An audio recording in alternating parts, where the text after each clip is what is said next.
El pez mandarín es uno de los peces más coloridos del planeta, una explosión de tonos azules, naranjas y verdes que parece pintada a mano.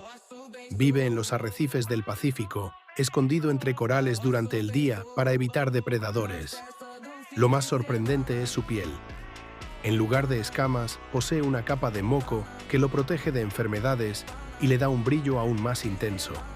Su danza de apareamiento es un espectáculo hipnótico, donde macho y hembra ascienden juntos en el agua, iluminándose con colores vibrantes, una joya viviente del océano.